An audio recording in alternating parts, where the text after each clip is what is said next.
आज के सेशन में हम क्लास 10 का एक्सरसाइज 8.1 स्टार्ट करने जा रहे हैं, जिसमें आपके लिए जो महत्वपूर्ण बेसिक कंसेप्ट है वह ट्रिपलेट है। और ट्रिपलेट जो होता है 3, 4, 5, इसी को 2 से गुना करते हैं तो 6, 8, 10, 5, 12, 13, 7, 24 और 25। यहाँ पर मैंने कुछ ट्रिपलेट दिया है। तो इसमें ट्रिपलेट में सबसे बड़ी भुजा जो है ये आपका कर्ण है। सबसे बड़ी भुजा सबका क्या है? कर्ण है। अगर कर्ण एडजस्ट हो जाता है त्रिकोणमिति के अनुपात में, तो समझ जाइए कि उसी ट्रिपलेट से रिलेटेड अन्य भुजा होगा। अगर कर्ण एडजस्ट नहीं होता है तो वह ट्रिपलेट का भुजा नहीं होगा। जैसे देख लीजिए, अगर हम साइन की बात करते हैं, साइन थीटा इक्वल टू 3/5, तो यहाँ लंब बटा कर्ण, तो कर्ण ट्रिपलेट का है, तो इसका मतलब यह भुजा जो है ट्रिपलेट का ही भुजा है। अन्य भुजा पर कोई दिक्कत नहीं है, सिर्फ कर्ण जो है ट्रिपलेट का होना चाहिए। जैसे देखिए, अगर आपको हम साइन थीटा बराबर 4/3 लिख लेते हैं, 4/3 तो संभव ही नहीं है, क्योंकि यहाँ लंब और कर्ण तो बड़ा होना चाहिए। तो ये मान जो है ये संभव नहीं है और ये असत्य है। ठीक है। इसके बाद अगर हम साइन थीटा बराबर 3/4 लिखते हैं तो कर्ण बड़ी भुजा है, लेकिन अगर ये कर्ण है लंब बटा कर्ण, लेकिन 4 जो है ट्रिपलेट का कर्ण नहीं होता है। इसका मतलब यहाँ पर आप ट्रिपलेट से अन्य भुजा की जानकारी नहीं प्राप्त कर सकते। समझ में आ गया होगा कि ट्रिपलेट से तब भुजा की जानकारी लेना है जब आपको कर्ण जो है एडजस्ट हो जाना चाहिए। लंब आधार के लिए कोई दिक्कत नहीं है, लंब आधार बदलते रहता है। जैसे अगर हम tan थीटा बराबर 5/12 लेते हैं, ये आपका लंब बटा आधार हो, तो लंब आधार जो होता है वो बड़ा या छोटा हो सकता है।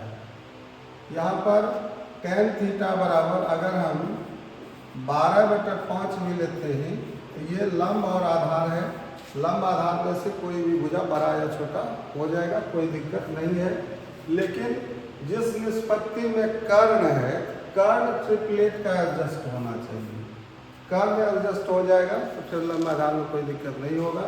इसलिए त्रिकोणमितीय निष्पत्ति के मानों में हमेशा ध्यान रखना है कि ट्रिपलेट का भुजा तब यूज होगा जब कर्ण एडजस्ट हो जाएगा। चलिए इसको हम आगे बढ़ाते हैं।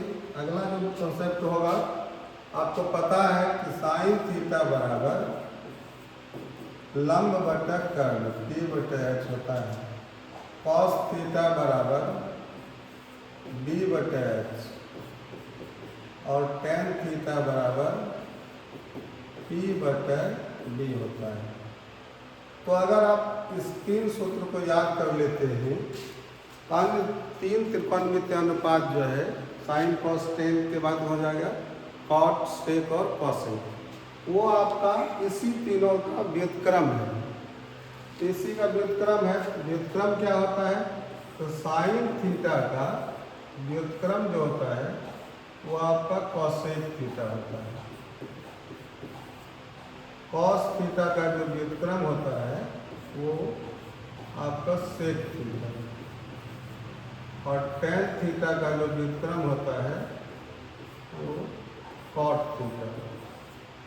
अब अगर आप व्युत्क्रम को समझ रहे हैं यहाँ से, ठीक है, तो आपको tan के बाद जो कॉट थीटा है, कॉट थीटा बराबर इसी का रेसिप्रोकल कर दीजिए, b/p हो जाएगा। इसके बाद सेक थीटा किसका व्युत्क्रम हो जाएगा? कॉस का, ये h/b हो जाएगा। और कॉसेक थीटा व्युत्क्रम हो जाएगा आपका साइन का, h/p हो जाएगा।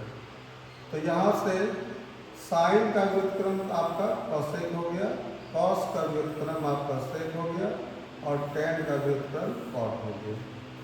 तो आप सिर्फ 3 त्रिकोणमितीय अनुपातों का सूत्र याद कीजिए, साइन थीटा, कॉस थीटा और टेन थीटा ऑटोमेटिक। बाकी जो 3 निष्पत्तियाँ हैं इसका सूत्र आपको याद हो जाएगा, ठीक है। इसके बाद अगली जानकारी के रूप में हम देना चाहेंगे कि साइन थीटा जो है वह is not equal to sine into theta. Sine को थीटा से अलग नहीं किया जा सकता है, क्योंकि साइन थीटा त्रिकोणमितीय अनुपात है। तो त्रिकोणमितीय अनुपात न्यून कोण के सापेक्ष भुजाओं का अनुपात होता है। तो न्यून कोण के सापेक्ष न्यून कोण उसमें रहना चाहिए। अगर न्यून कोण कोई नहीं लगा रहेगा, अगर हम साइन को अलग कर देते हैं तो साइन का कोई अस्तित्व नहीं रह जाता है, ये चीज़ याद रखना है। इसके बाद अगर आप व्युत्क्रम समझ रहे हैं तो व्युत्क्रम का सूत्र क्या हो जाएगा, तो साइन थीटा बराबर आपका 1/cosec थीटा, क्योंकि कॉसेक का व्युत्क्रम है। तो कॉसेक थीटा इक्वल टू आपका हो जाएगा 1/sin थीटा। ये दोनों एक दूसरे का व्युत्क्रम सूत्र हो गया। Cos theta equal to 1/sec theta और sec theta equal to 1/cos theta. इसी तरह से tan theta equal to 1/cot theta और cot theta equal to 1/tan theta. चलिए, ये आपका व्युत्क्रम सूत्र हो गया। कुछ संबंध सूत्र को आप समझ लीजिए। संबंध सूत्र जो बना है ट्रिग्नोमेट्रिक रेशियो में, साइन का संबंध जो है वो कॉस के साथ बना है। तो साइन का कॉस के साथ कैसा संबंध बना है कि sine square theta plus cos square theta equal to 1। यह आपके लिए बहुत ही महत्वपूर्ण है। साइन और कॉस में अगर संबंध पूछा जाता है तो sine square plus cos square theta equal to 1। यहाँ से आप साइन स्क्वायर का भी मान ज्ञात कर सकते हैं और कॉस स्क्वायर का भी। तो साइन स्क्वायर थीटा बराबर 1 - कॉस स्क्वायर थीटा और कॉस स्क्वायर थीटा बराबर हो जाएगा 1 - साइन स्क्वायर थीटा। चलिए, संबंध सूत्र में एक ही सूत्र अभी आप याद रखिए, ठीक है। चलिए, अगली जानकारी हम दे देते हैं कि आपका जो मूल रूप है ना, वो आपका साइन थीटा का बता दिया गया है, SIN, जिसमें पहला अक्षर साइन लिया गया है। कॉस के लिए आपका कोसाइन है, कॉस है। टेन के लिए टेंजेंट था, टेंजेंट से टेन बना है। ये चीज़ आपको बता दिया गया है, ठीक है। अब हम लोग क्लास 10 का एक्सरसाइज 8.1 को देखते हैं और प्रश्न में जो बेसिक कॉन्सेप्ट होगा वहाँ से समझते हैं। देखिए, प्रश्न को बनाना अलग चीज़ है, लेकिन प्रश्न को देख करके ऑब्जेक्टिव सॉल्यूशन देना थोड़ा सा अलग चीज़ हो जाएगा। इसलिए हम प्रयास करेंगे कि प्रश्न को देख करके उसका आंसर आपको समझ में आ जाना चाहिए, ठीक है। आगे बढ़ते हैं हम लोग। एक्सरसाइज 8.1। एक्सरसाइज 8.1 है आपका।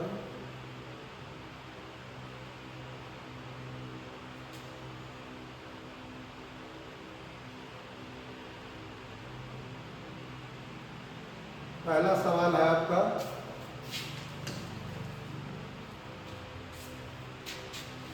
एक समकोण त्रिभुज ABC है जिसमें कोण भी समकोण है, ठीक है। तो इसमें दो भुजाएं दी गई है, AB और BC। तो समकोण त्रिभुज का जो नाम से समझ में आता है AB, BC और AC। AC जो होगा ये आपका कर्ण होगा, ठीक है। AB का मान 24 है, BC का मान 7 है, AC का मान क्या हो जाएगा, आपको ट्रिपलेट पता होगा। 7, 24 ये आपका चल रहा है, तो ट्रिपलेट में 7, 24 और 25 का बना है। AC का मान 25 होगा और कर्ण जो है बड़ी भुजा ट्रिपलेट का निकला है। क्लियर हो गया। अब यहाँ पर न्यून कोण जब बदल रहा है इसको समझिए, न्यून कोण जब बदल रहा है तो लंब आधार और आधार लंब में कन्वर्ट हो जाएगा। ठीक है, इसके लिए हम एक फिगर को बनाते हैं, फिगर से समझ लेते हैं। एक समकोण त्रिभुज है आपका ए बी और सी, जिसका बी कौन समकोण है, ए बी है आपका 24 cm और बी सी है आपका 7 cm। ट्रिपलेट बताता है कि कर्ण जो है ए सी आपका 25 cm होगा। ठीक है, तो यहाँ पर अगर हम हल करके देखते हैं तो यहाँ पर लिखा जाएगा चूंकि त्रिभुज ए बी सी में कोण B equal to 90 degree. Pythagoras ने कहा कि जब तक आप समकोण को नहीं बताते हैं तब तक आप किसी भी भुजा का मान नहीं निकाल सकते हैं। तो इसका कारण बना है कि चूंकि बी 90 डिग्री है तो आप जो अज्ञात भुजा है ए सी उसका मान निकालेंगे। ए सी इक्वल टू √ अन्य दो भुजाओं के वर्गों का योग, तो ए बी स्क्वायर हो जाएगा प्लस बी सी स्क्वायर होगा। इसको हम हल करते हैं तो ये आपका 24 स्क्वायर प्लस 7 स्क्वायर, ये आपका 576 प्लस 49 √ 625 होता है, वर्गमूल आपका 25 है। आपका सभी भुजा निकल चुका है त्रिभुज में।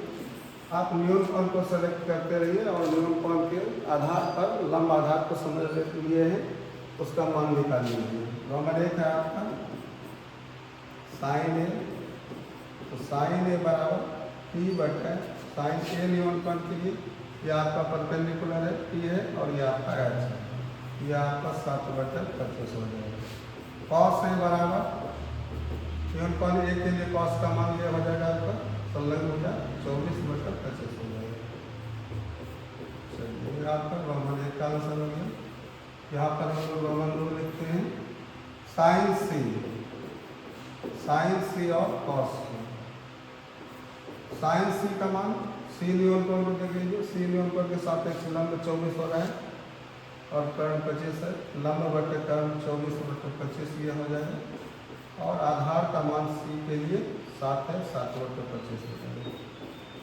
चलिए यह आपका रोमन 2 का आंसर हो गया। इसमें कोई दिक्कत नहीं है, लेकिन न्यून कोण बदलेगा थोड़ा सा समझ लेना है फिगर से। ठीक है, अगर फिगर नहीं रखते हैं तो भी काम चल जाएगा, लेकिन उसके लिए थोड़ा सा एक्स्ट्रा नॉलेज चाहिए आपको। ठीक है, चलिए आगे बढ़िए। इसको दूसरा सवाल है आपका, आकृति दिया हुआ है। इस आकृति में इस सवाल को देख करके क्या आप बता सकते हैं कि आंसर क्या होगा। तो देखिए यहाँ पर वैल्यू के आधार पर इसका मान निकालना वो अलग चीज़ है। ये 12 13 है, तो ट्रिपलेट का भुजा है कि नहीं, देखिए ट्रिपलेट का भुजा बना है 5 12 और 13। तो 5 12 कोई भी आगे पीछे हो सकता है, लेकिन 13 जो है ये हाइपोटेनस होना चाहिए। हाइपोटेनस पर 13 है तो इसका मतलब ट्रिपलेट का ये भुजा है, तो इसका मतलब अज्ञात भुजा कितना निकल जाएगा, QR का मान 5 है। ठीक है, तो इसको निकाल करके देख लेंगे, वो अलग चीज़ है। यहाँ पर आप बताइए अगर इसका मान कोई भुजा नहीं दिया हुआ है तो सिर्फ इसका मान क्या हो सकता है, अगर न्यून कोण के सापेक्ष tan T - cot R दिया गया है ना। तो देखिए इसका ये चूँकि ऑब्जेक्टिव में भी जा सकता है, इसी कॉन्सेप्ट सबको समझना है आपको। देखिए हर कोई इस चीज़ को नहीं समझ पाता है। देखिए tan हम बता देते हैं, tan T का सूत्र, tan का सूत्र बोलिए क्या होता है, T/B होता है। ठीक है, देखिए अब न्यून कोण जब बदल रहा है तो लंब और आधार TB बनेगा, B और P बन जाता है। ठीक है, सिर्फ TB और BP कन्वर्ट होता है। तो यहाँ बताइए minus cot R। cot R का सूत्र क्या बना है कि आधार बटे लंब, आधार बटे क्या बना है, लंब बना है। तो ये बताइए कि आधार का मान क्या हो जाएगा आपका, आधार का मान भी बदल जाएगा चूँकि न्यून कोण बदल रहा है ना। आधार बटे लंब, अब आधार बटे लंब को अगर हम आधार को लंब लिखें और लंब को आधार लिखें तो फिर आपका BP/B आ जाएगा। कुछ विद्यार्थियों को समझ में आ गया होगा कि आधार बटे लंब होता है, लेकिन यहाँ पर न्यून कोण क्या हो रहा है, बदल रहा है। तो न्यून कोण बदलने से आधार लंब बन जाता है, लंब आधार बन जाता है। तो यहाँ अगर आधार है तो यहाँ लंब लिखा जाएगा और यहाँ लंब है तो यहाँ आधार लिखा जाएगा। तो क्या ये बराबर वैल्यू है, बराबर में बराबर घटेगा तो इसका वैल्यू क्या हो जाएगा, 0। चलिए इसका आंसर 0 हो चुका है। ठीक है, इसको बना करके देख लेते हैं। यहाँ पर चूंकि समकोण त्रिभुज PQR बना है, PQR में समकोण वाला शीर्ष जो है Q है, Q = 90 डिग्री। मान निकालना है आपको QR का। तो QR बराबर, QR जो है कर्ण के अतिरिक्त भुजा का सूत्र जो होता है वो माइनस में जाता है और हाइपोटेनस में माइनस होता है। तो हाइपोटेनस का वर्ग क्या हो जाएगा, 13² अंडर रूट में रहेगा, 13² और माइनस यहाँ 12² हो जाएगा। इसका हल हो जाएगा 169 माइनस 144 और अंडर रूट 25 और वर्गमूल 5। यही मान मैंने ट्रिपलेट से दिया था। अब आपको tan P माइनस cot है। नौ आपके पास वैल्यू निकालना है tan P minus cot R। tan P न्यूनतम के लिए सेलेक्ट हो चुका है, तो इसके लिए आपका लंब हुआ, ये आपका आधार। ठीक है, तो tan का सूत्र लंब बटा आधार 5 में 12 हो जाएगा।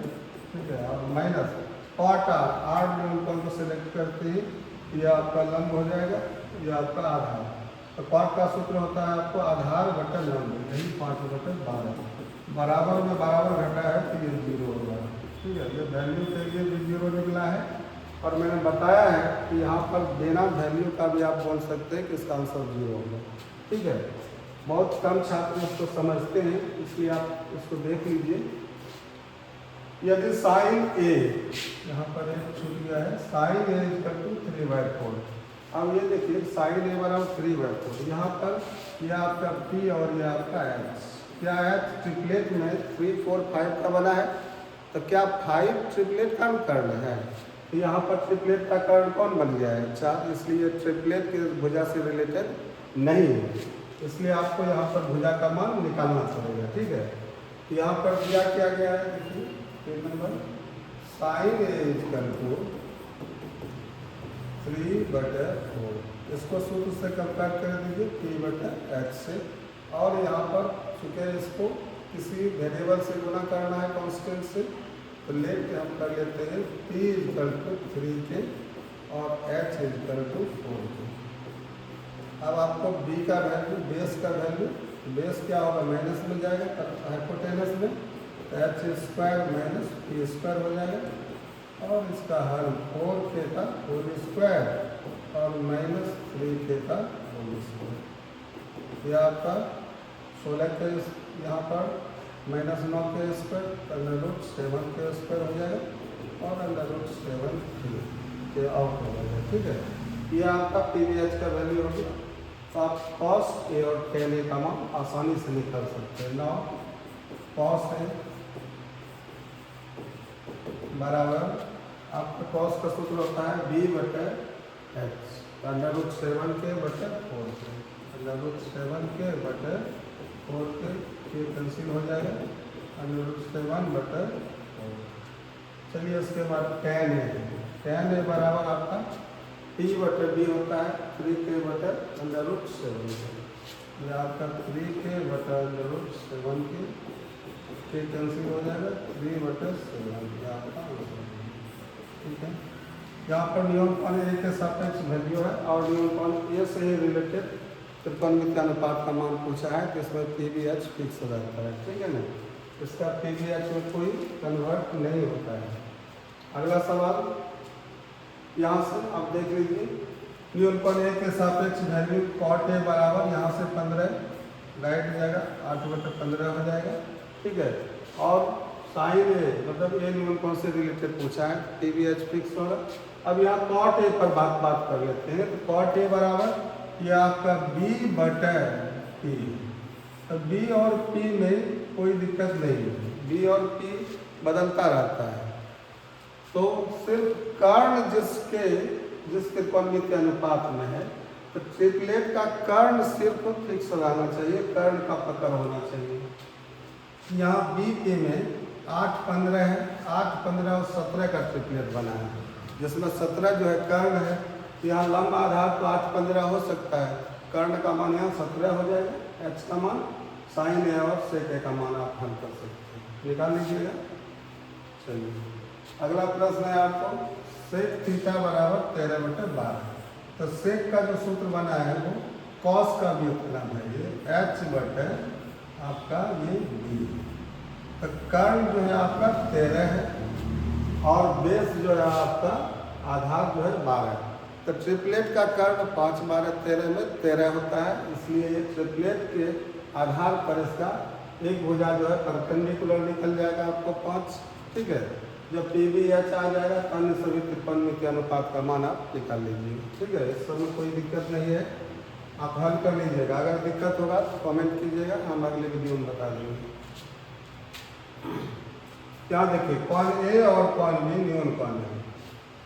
क्योंकि सवाल ऐसा है कि कौन ए और कौन बी न्यून कौन है, थोड़ा देर समझ लीजिए। कौन ए और कौन बी के न्यून कौन होने से समकोण त्रिभुज में कौन सी इक्वल टू 90 डिग्री हो जाएगा। कौन सी का मान क्या हो जाएगा 90 डिग्री। सिर्फ देख करके आप समझ लीजिए कैसे प्रूव होगा। यहाँ पर cos ए बराबर cos बी है, न्यून कौन यहाँ क्या हो रहा है बदल रहा है। न्यून कौन के बदलने से सिर्फ लंब आधार बनेगा, आधार लंब बनेगा। ठीक है, आप cos ए का सूत्र होता है आपको कि B/H। ठीक है, बराबर फिर cos B है, आपका सूत्र क्या बनेगा, फिर cos का सूत्र लगेगा B/H। लेकिन मैंने बताया न्यून कौन बदल रहा है तो B और P में और P B में कन्वर्ट होता है। तो यहाँ B/H, H तो फिक्स रहेगा, H ही रहेगा, लेकिन यहाँ B ना होकर ये P हो जाएगा। ठीक है, क्योंकि न्यून कौन यहाँ पर बदल रहा है। कुछ छात्र इसको समझिए। अब यहाँ पर कंपेयर कीजिए, ये H के बराबर है, हर बराबर है, तो यहाँ B और P बराबर है, मतलब लंब और आधार बराबर है। तो अगर लंब और आधार बराबर है, इसका मतलब समकोण त्रिभुज बना है, समद्विबाहु समकोण त्रिभुज बना है। ठीक है, तो जब लंब आधार बराबर है तो दो भुजा बराबर जिस त्रिभुज का होता है उसके सामने का कोण बराबर होगा, ये एक प्रूफ हो जाएगा। ठीक है, तो यहाँ से मैंने बता दिया। अब इसको बनाने के लिए आप लोग सीख लीजिए कि बनाने के लिए क्या है कि आप एक समकोण त्रिभुज बनाइएगा, लेकिन ये ध्यान रखना है इसमें न्यून कोण ए और बी को ही देना है। ठीक है, न्यून कोण ए और बी दिया हुआ है, तो समकोण का शीर्ष आपका सी होगा। ठीक है, अब यहाँ पर क्या है कि आपका दिया हुआ है cos A बराबर cos B दिया है, ये गिवन है। अब यहाँ पर cos A न्यून कोण A के लिए यहाँ पर ये लंब होगा, आधार होगा, ये कर्ण होगा। ठीक है, तो cos का सूत्र होता है आधार बटे कर्ण। यहाँ से निरूपण उठाइए, आधार कौन बन रहा है एक के लिए AC और कर्ण AB, तो ये AC बटे AB हो जाएगा। चलिए, cos B न्यून कोण का सेलेक्ट हुआ है, यहाँ पर चयन हुआ है, तो इसके सामने लंब हुआ, ये आधार, इस बार ये आधार है, तो cos का सूत्र आधार बटे कर्ण हो जाएगा, तो ये हो जाएगा आपका BC बटे AB। कंपेयर करने पर AB से कंपेयर हो रहा है, तो यहाँ पर AC इक्वल टू BC आप लिख सकते हैं। अब यहाँ AC बराबर BC समझ लीजिए, AC और BC बराबर हो चुका है, तो त्रिभुज की दो भुजा बराबर हो गया है। क्लास 9 में एक प्रमेय बना, जिस त्रिभुज में अगर दो भुजा बराबर है तो भुजा के सामने का कोण बराबर होगा।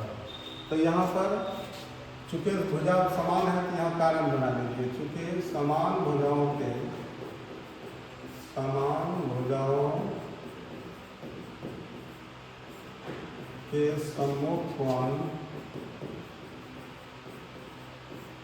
सम्मुख कोण बराबर होते हैं,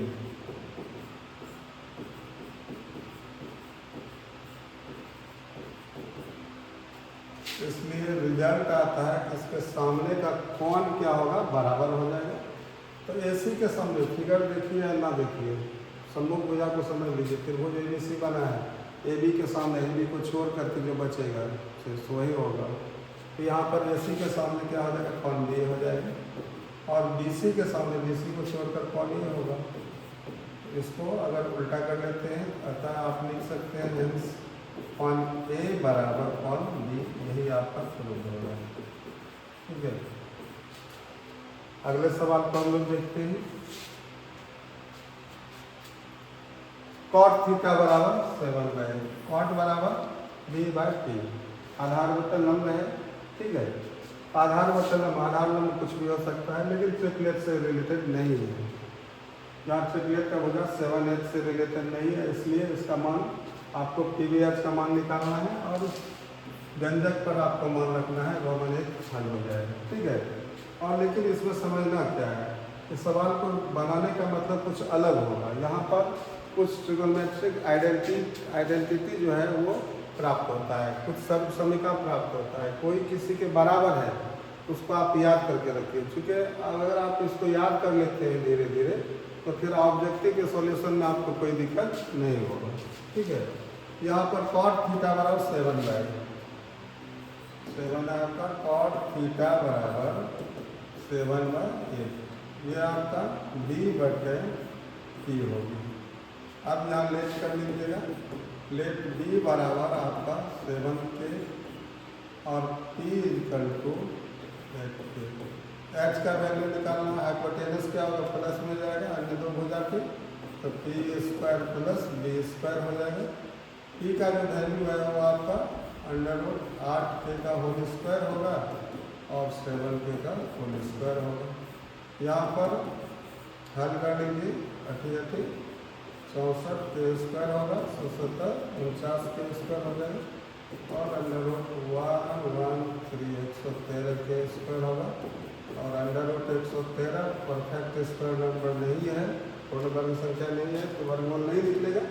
√113 के आपका H का वैल्यू आ गया। अब आपको Roman 1 sine theta 1 + sine theta × 1 - sine theta upon 1 + cos theta × 1 - cos theta, इसका वैल्यू देना है। ऐसे वैल्यू को समझ लीजिए, ऐसे इसको आगे देखिए, आगे बढ़िएगा तो आपको समझ में आ जाएगा कि इसका वैल्यू जो है 1/cot² थीटा के बराबर होता है। होता क्या है यहाँ पर a + b × a - b 1 + sign × 1 - sign है ना, तो a + b × a - b का फॉर्म है a² - b² बनता है। तो यहाँ पर क्या हो जाएगा 1 - साइन स्क्वायर हो जाएगा, 1 - साइन स्क्वायर बराबर cos² होता है। आपको अभी सूत्र बताया गया था, तो 1 - साइन स्क्वायर बराबर cos² ऊपर रहेगा और नीचे 1 - साइन स्क्वायर हो जाएगा, 1 - cos² हो जाएगा, तो ये साइन स्क्वायर में बदल जाएगा तो cos² / sin² cot² हो जाएगा। ठीक है ना, तो यहाँ वैल्यू से भी वही प्राप्त होगा। देखिए रोमन 1 का प्रश्न है आपका 1 + sine theta whole × 1 - sine theta upon 1 + cos theta × 1 - cos theta.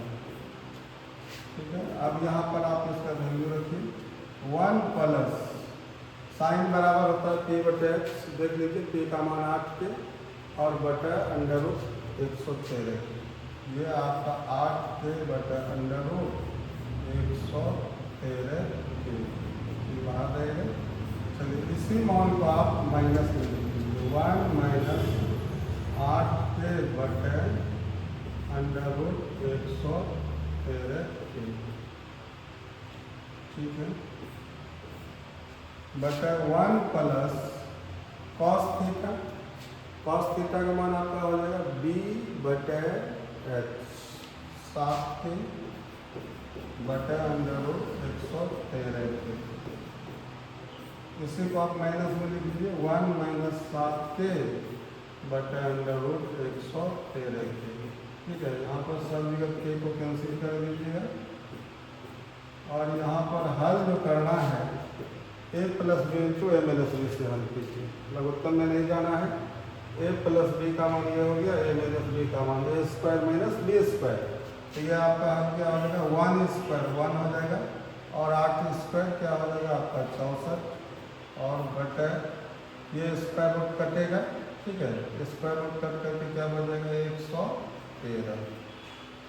अब बटे में भी इसी तरह का होगा, 1 - 77 49 बटे 113। आप इसका एलसीएम इस तरह से ले लीजिए कि 113 का 113 - 64, ये 49/113 दे देगा और नीचे 113 का 113 - 49 64/113 देगा और 113 कैंसिल हो जाएगा। आपका राइट आंसर 49/64 आ रहा है। ठीक है, रोमन 1 का आंसर हो गया। और रोमन 2 का जो वैल्यू है इसको देखिए, तो रोमन 2 में आपका है cot² थीटा, तो cot थीटा का मान तो आपको दिया गया है 7/8 है ना, यहाँ 7/8 का होल स्क्वायर कर देते हैं, ये 49/64 ही आता है। ठीक है, इसका अर्थ है कि कुछ यह सवाल समझाने का प्रयास कर रहा है। क्या समझाने का कर रहा है? तो ट्रिग्नोमेट्री जो है यहाँ पर कुछ सर्व समीकरण के लिए इसको तैयार कर रहा है कि क्या छात्र ये समझ पा रहा है कि ये दोनों, इसका जो है आइडेंटिटी वैल्यू हुआ, इस आइडेंटिटी का जो वैल्यू है ये आपस में क्या है, बराबर है। इसी को समझना। अगर आपको ये ऑब्जेक्टिव में आ जाता है, देख लीजिए, अगर आपको एक क्वेश्चन आता है कि 1 + sin theta whole into 1 - sin theta, ठीक है, upon 1 + cos theta whole into 1 - cos theta, इसका वैल्यू क्या होगा, बराबर हुआ आपका option A B C D में रहेगा। साइन स्क्वायर थीटा, बी रहेगा आपको कॉस स्क्वायर थीटा, सी रहेगा आपको टेन स्क्वायर थीटा और डी आपका रहेगा कॉट स्क्वायर थीटा। तो समझ जाइए कि इसका आंसर क्या हो जाएगा। अगर साइन ऊपर है, कॉस वाला फॉर्म नीचे में है, ये आपका कॉट स्क्वायर में जाएगा। ठीक है, कैसे जाएगा कॉट स्क्वायर में, इसको ऐसे समझ लीजिए। एक सूत्र आपको पता होगा कि टेन थीटा का जो रिलेशन है वो साइन थीटा बटे कॉस थीटा से बना है। ठीक है, और टेन का अपोजिट कौन होता है, आपको व्युत्क्रम में होता है कॉट थीटा, ये हो जाएगा कॉस थीटा बटे ये साइन थीटा। ठीक है, टेन और कॉट का व्युत्क्रम सूत्र के आधार पर अगर टेन साइन अपॉन कॉस बन रहा है तो कॉट बन जाएगा कॉस थीटा बटे साइन थीटा। तो यहाँ पर देखिए a + b × a - b, तो यहाँ पर a² - b² 1 - साइन स्क्वायर हो जाएगा, कॉस स्क्वायर बन जाएगा। ऊपर कॉस स्क्वायर होगा ऑटोमेटिक ये नीचे साइन स्क्वायर हो जाएगा, कॉस स्क्वायर बटे साइन स्क्वायर होगा तो ये कॉट स्क्वायर हो जाएगा। यही हिसाब अगर 1 + cos इंटू 1 - cos ऊपर चला जाए और ऊपर वाला जो है नीचे आ जाएगा, मतलब रेसिप्रोकल हो जाएगा, तो ये हो जाएगा आपका टेन स्क्वायर आंसर, उसमें याद रखना है। ठीक है, चलिए इस क्लास को हम यहीं पर रोकते हैं, अगले दिन हम लोग फिर मिलेंगे।